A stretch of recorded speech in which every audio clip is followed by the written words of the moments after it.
What's going on, guys? Welcome back to the Swamp Rabbit Podcast. Today we got a special guest, Addam Taylor. How you doing, my friend? Great, man. Thank you for having me. Appreciate you. Thank you for coming. So I always like to kick these off with, what got you into real estate?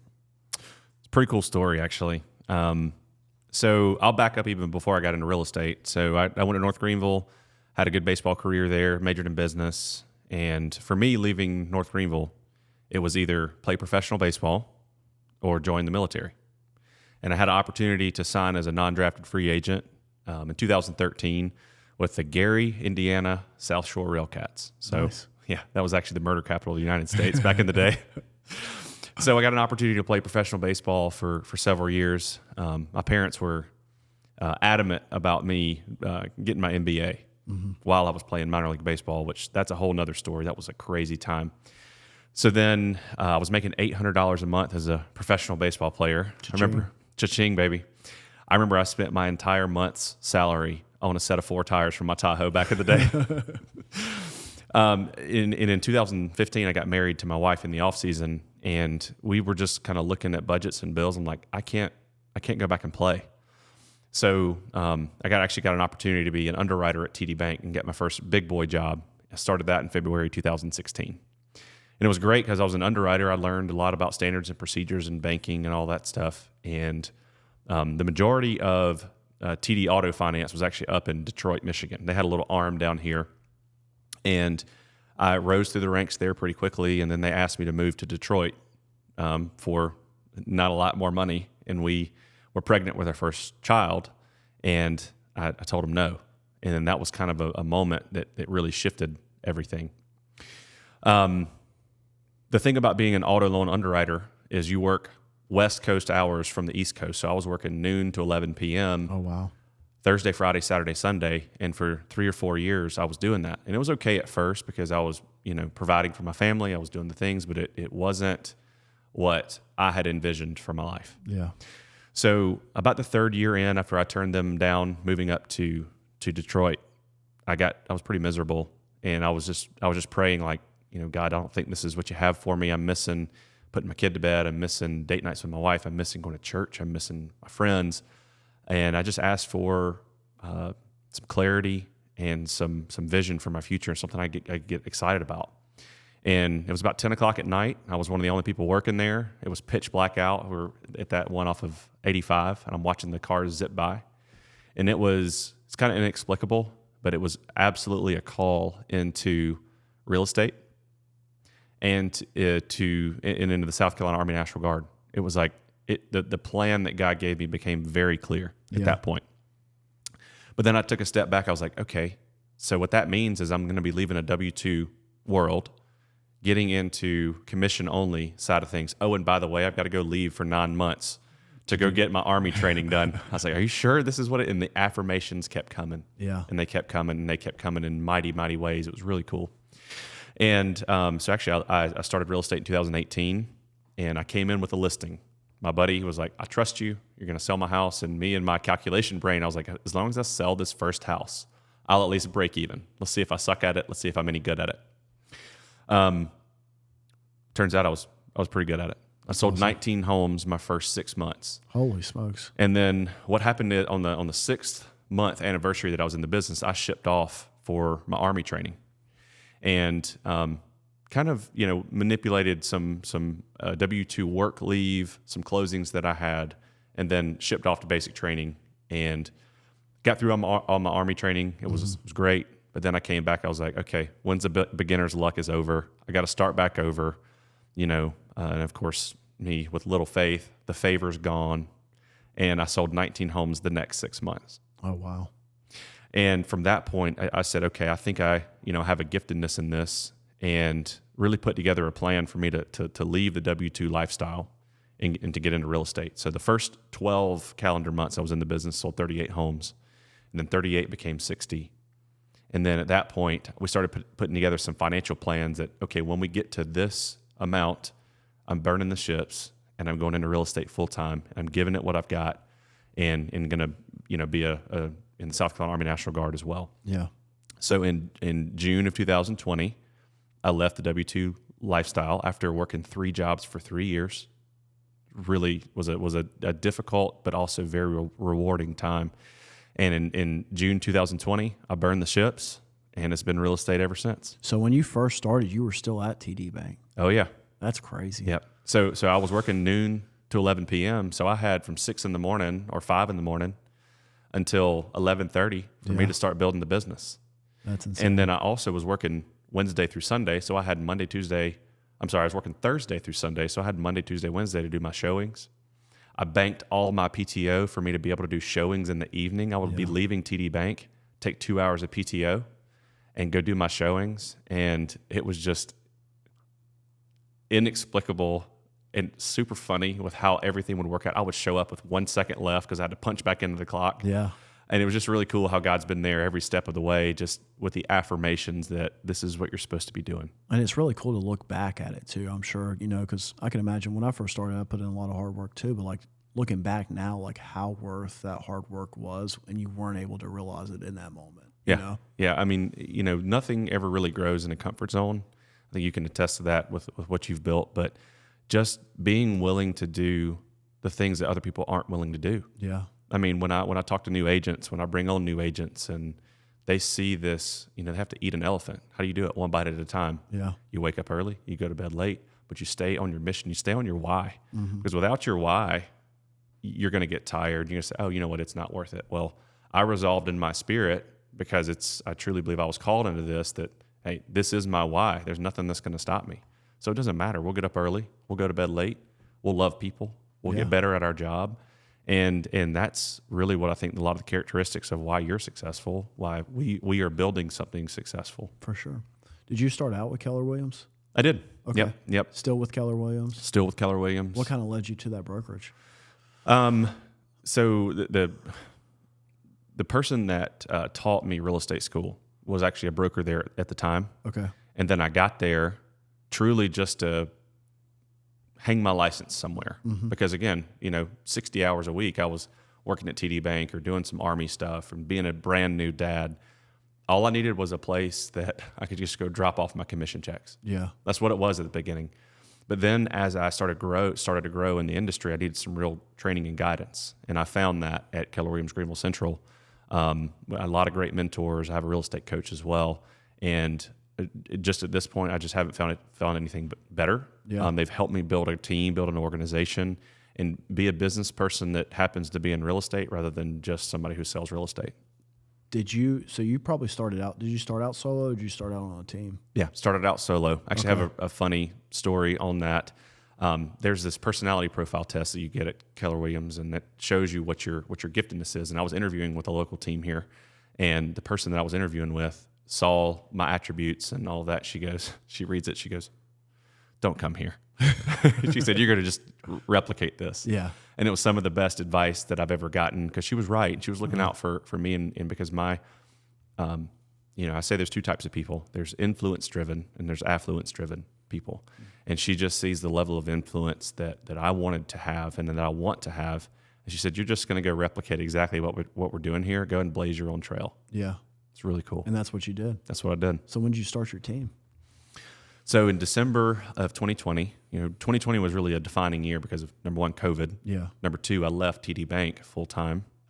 Number three, we actually paid off our primary residence, our house, to be able to pour that money back into the team.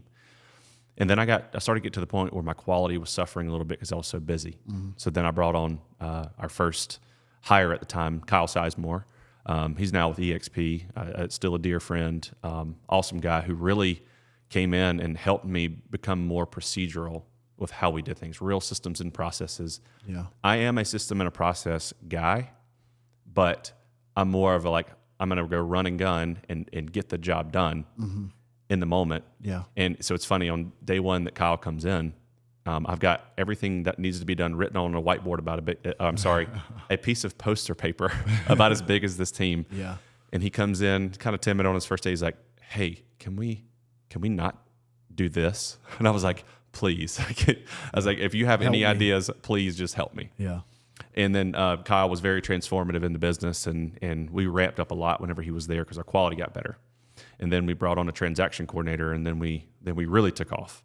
And then we brought in she was a client care specialist at the time and a marketing coordinator that really focused on our quality, focused on the client experience, and truthfully brought a woman's touch. Yeah. And that year we went from 25 to 27 million in sales volume, which is not a huge amount of growth, but it was like that was the year that we really built everything. Yeah, you were still able to grow during your foundation year. That's like right. Where you're rebuilding the foundation of the Addam Taylor team. Yeah. And then that next year, we went from 27 million to 47 million. That's where the magic happened. Boom. Yeah. And in that year, we were the number one team in North and South Carolina within Keller Williams, within awesome. our fourth year of being in business. Yeah.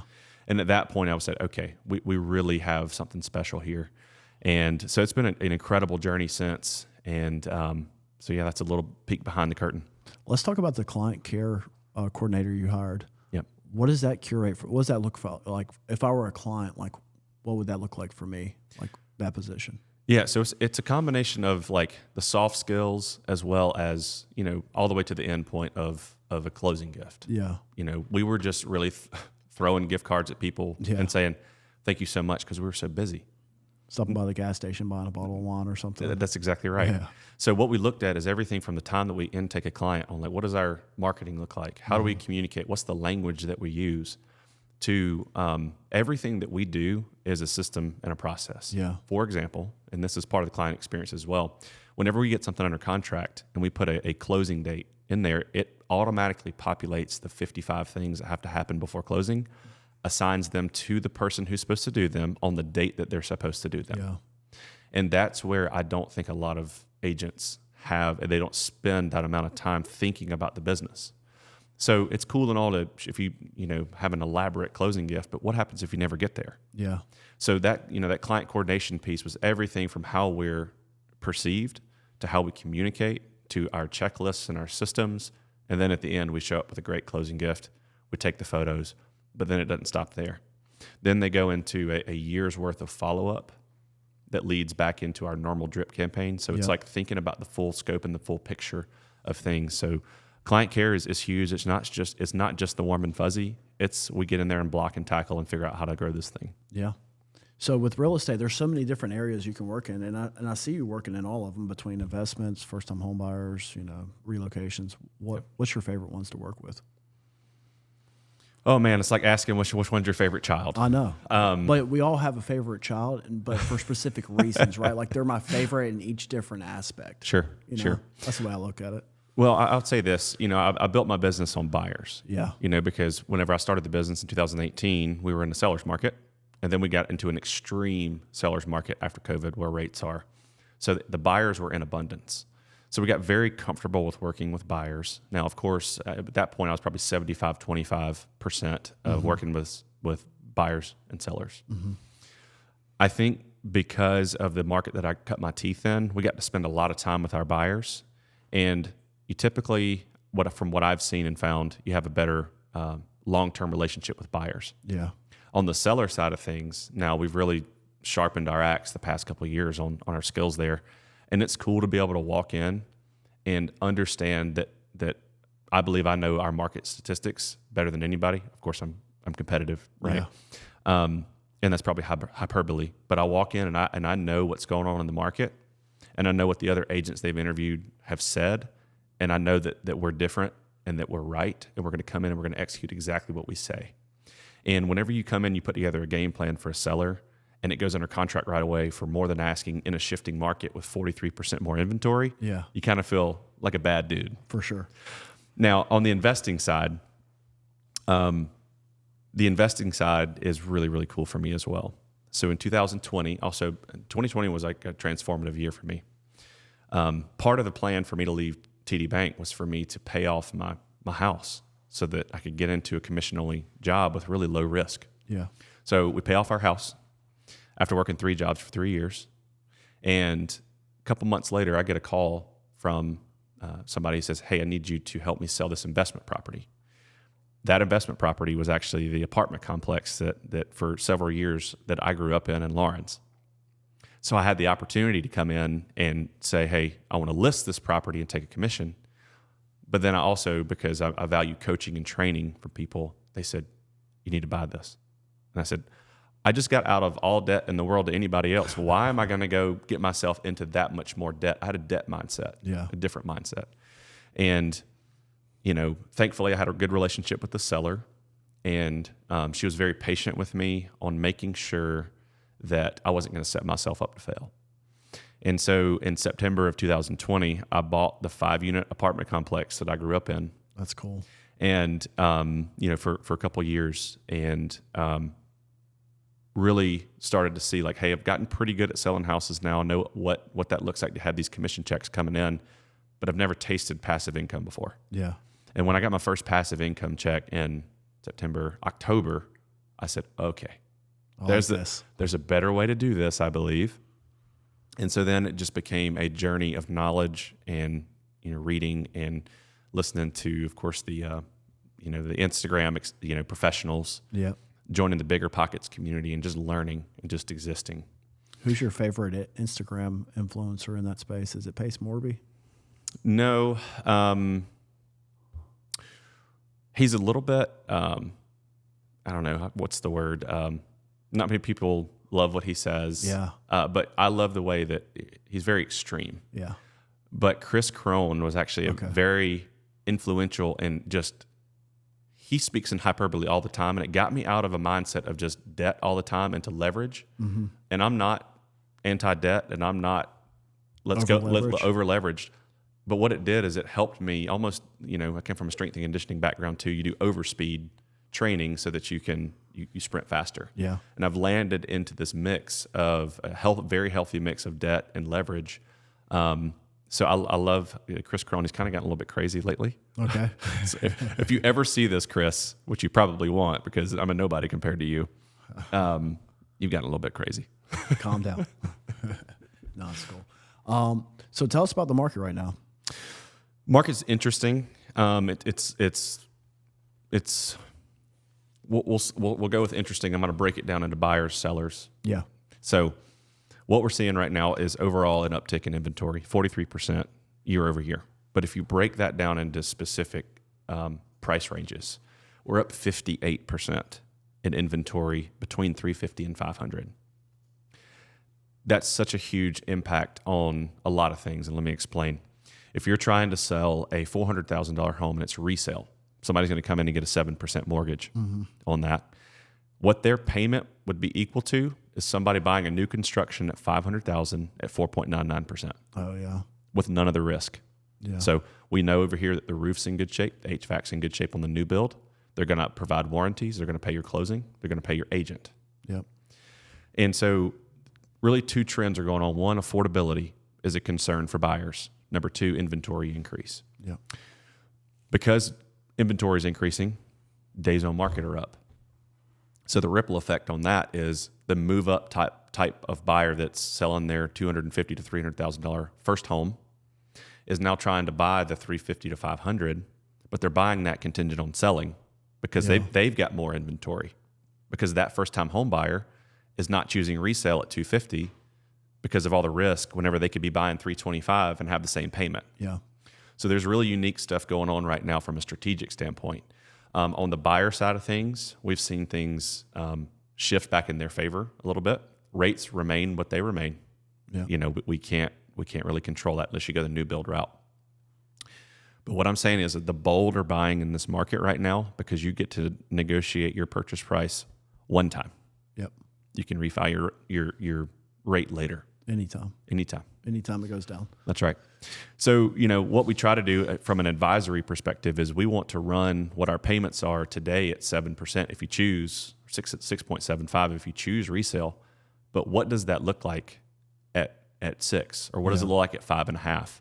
Because they may be passing up a great opportunity long term because they're short term minded. And that's what I think being a good advisor is. Let's understand the pain of what today is. Let's understand what the potential is in the future. That's awesome. So are you seeing a lot of people leaning towards the new construction just because they have that lower rate interest rate?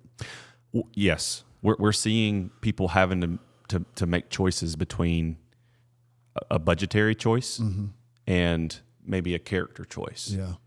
We have a resale listing right now in a gorgeous old neighborhood, big mature trees, beautiful setbacks off the street, but they went with new builds because they were already stretching their budget a little bit. And now they don't have to worry about the roof and the HVAC. And if something goes wrong, they call the warranty company, and they were willing to sacrifice the character for the budget, for the affordability piece. And that's where I think some sellers are missing the mark right now, is like, well, we have sidewalks. You can't eat sidewalks. You can't send your kid to daycare on sidewalks and a community pool. No. And that's where I'm trying to communicate tactically and tactfully to the sellers, because we all love our homes. Yeah. I never come from a position of I'm trying to offend you. I'm coming from a position of understanding what your buyer is going through from a financial standpoint. That's what I was going to ask too, is like, how are you helping these sellers navigate, I guess these, I would say, tougher positions in the market right now? That's a great question. And if you're listening, this is free chicken for you. You don't even have to subscribe to my coaching. Understanding who your enemy is really important. And I say enemy, maybe that's a military jargon or whatever. But if you're a resale, you understand that a lot of people are going to new construction. Well, what are they offering? They're offering rate incentive. Not a ton we can do there outside of a 2-1 buy down, or maybe a permanent buy down, but you're just not going to be able to get to 499. Yeah. So, be prepared to pay some closing costs, because new builds do it. Be prepared to do a 2-1 buy down potentially, or maybe a permanent buy down to ease that. But then also too, let's get a roof letter. Let's get an HVAC letter. Let's have it professionally cleaned. Let's have the walls touched up. Let's essentially what I'm calling it, and I'm coining it as the Carfax approach. Yeah. Everybody feels more confident when they see a Carfax on a car they're going to buy. So we're just replicating that through real estate, giving the buyer knowledge of what they're buying, because truthfully, a lot of buyers will choose a resale neighborhood if the risks for them are managed. So we're managing buyer risk on the seller side. Yeah. So that's a huge thing there. Also, too, giving the seller an opportunity to do a little about me on the house, why they love the house, why they're moving, answering any and all of those questions that a buyer might have that might tip the scales to us. And then from a pricing perspective, looking at comps is important, because obviously appraisals are based off of comps, but appraisers aren't the one buying the house. Yeah. And that's the biggest point, is we've got a price based off of actives. We've got to understand that buyers are looking at 6 or 8 homes now before they make a choice, rather than one like it was in 2021, 22. Yeah. So pricing based off of actives, and not being the cheapest, but we want to be the best value. For sure. So combination of all that stuff is how we're doing well on the listing side of things. That was some free chicken. So just be proactive, get your house ready to sell, and then also try to tie that emotional connection to a buyer. That's right. Love it. Tell us what's next for the Addam Taylor team. Where do you see this thing? Do you want to keep growing it? Yeah. What's your vision? Yeah, and it's a great question. I love having vision conversations. Our vision statement is that we are the resource for all things real estate in the upstate. Okay. And I love that vision because it can expand as well. Because it could be a situation of, we want to be the resource in South Carolina. We want to be the resource for all things real estate in the Southeast. And I'm a dreamer, much like yourself. Yep. But I truly believe that we can get there through, again, it's all a balance of quantity and quality. As long as our quality is there, our quantity will grow. And then it's always that thing that you and I face all the time of, well, we need more people. Yeah. But then what it is, it becomes a legitimate leadership and team building for sure skill that I think that we're still flexing that muscle. Yeah. I have a coach that he tells me this often, that what got you here won't get you there. We as people always go back to the comfortable thing. And truthfully, if I'm going to be very transparent here, I was a really good solo agent. Yeah. And I was a really good small team leader. And I was a pretty good medium-sized team leader. I've got a lot of work to do in leading an organization. Yeah. And so I've got to get better. 100%. Everybody on our team has to get better, because what got us here won't get us there. Nothing grows in a comfort zone. So, the default thing would be is like, hey, this is too hard. Let me just go back to selling all the homes myself because I can trust that. Well, whenever that happens, I'm not at home with my family. Yeah. I'm not living, you might be making good money, but I'm not at church as near as often. I'm not at other events, being in the community, being with people. And that's how we started. We started as community-based agents, and what happens is we get so busy that we can't be in the community anymore because we're too busy making money. Yep.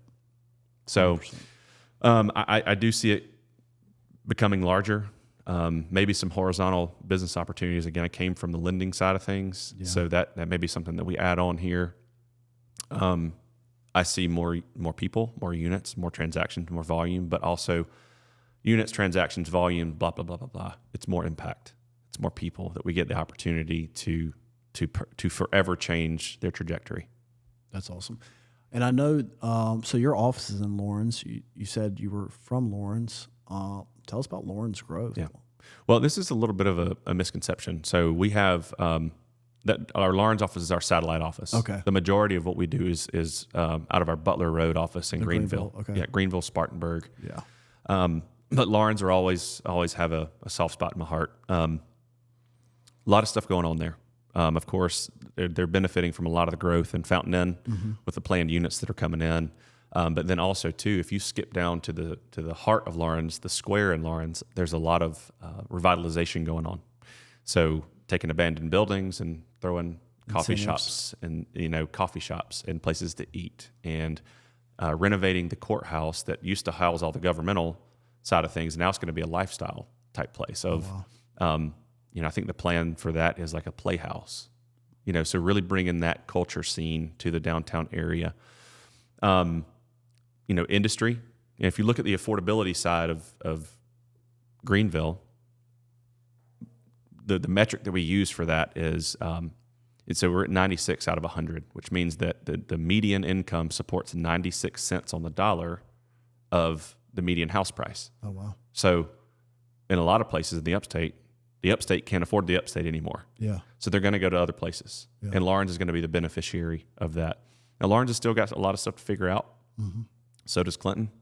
But they're in that path of growth, mainly from an affordability perspective. And it's like the chicken and the egg. Do you bring in the employers first or the rooftops? Yeah. And put the infrastructure in, or do you that's do right. something else? So Lawrence is very much in that spot right now of, it's kind of like that Spider-Man meme, and hopefully y'all will add it in after, where they're like this. Like, is it industry or is it rooftops? Yeah. Or is it the school district? All of these things are working together, but there's a lot of synergy there to grow. They passed their first zoning ordinance since the 1970s. Very pro-growth. I think developers are going to, when they see the plan, there's actually even going to be coming out pre-approved building plans, so they don't have to go through the whole rigmarole for permits and all of that. So it's really a tremendous thing that they're trying to do, but it's trying to be smart growth. Because one of the things that they mention all the time is cities by nature are dense, but they don't want to be any town USA. They want to do it better. That's awesome. Yeah. Sweet. Well, if somebody's looking for Addam Taylor team, get connected with you, how do they find you? Well, social media, of course, is a good place to be. I think we are Addam Taylor Real Estate on Instagram. Email is real, REAL, AddamTaylor@kw.com. And my personal number is 864-981-0222. Sweet, man. Thanks for coming on. Thank you, brother. Yeah, man.